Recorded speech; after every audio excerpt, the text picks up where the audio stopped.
Assalamualaikum warahmatullahi wabarakatuh. Perkenalkan, nama saya Abdul Syed Naufal Fatullah dari jurusan Ilmu Hukum angkatan 2019. Saya saat ini tengah mengikuti pelatihan tips and trick public speaking yang diadakan oleh Universitas 11 Maret. Nah, di sini kita akan berbicara tentang materi yang tadi sudah disampaikan oleh beberapa pembicara, yaitu dari Dr. Intan Novela, lalu dari Pak Andri, lalu yang terakhir dari Dr. Suni Umul Firdaus.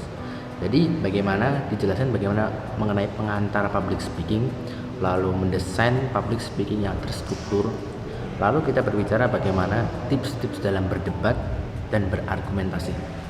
Nah, pada kali ini sedikit mengulas dari dan menyambungkan dari apa yang tadi disampaikan, bahwasanya betapa pentingnya kita harus menguasai kemampuan public speaking, karena kemampuan public speaking adalah kemampuan dasar yang harus dimiliki oleh seluruh mahasiswa.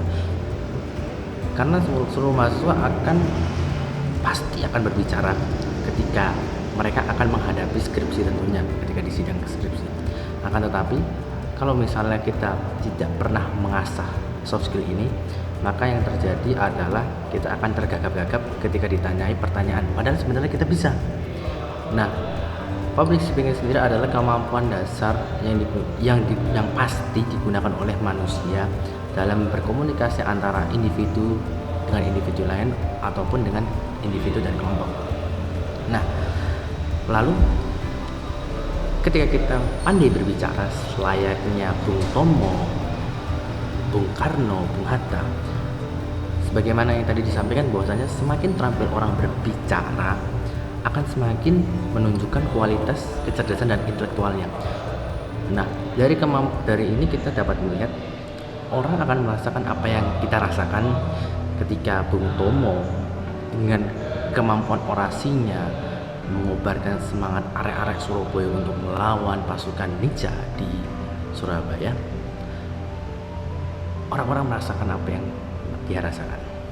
Lalu sebagaimana Soekarno memproklamirkan kemerdekaan Indonesia, yang mana pada tanggal 17 Agustus 1945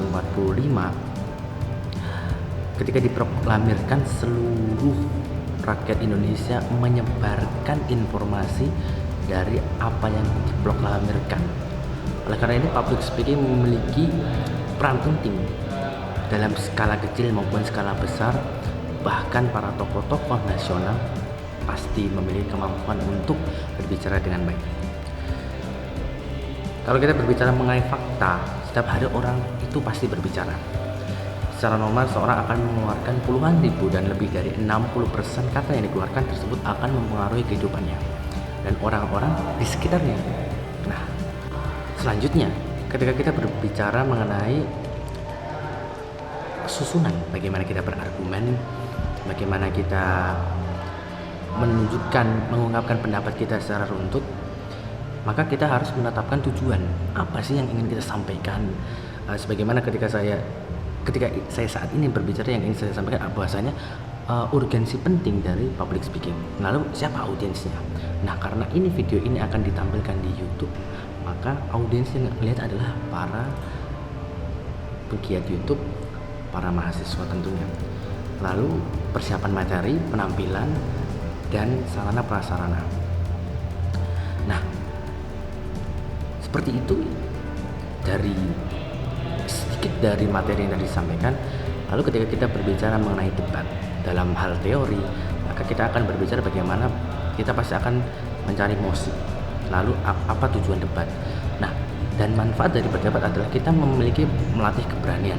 Ketika kita berbicara perkara yang benar, maka kita berani mendebat orang yang berkata salah.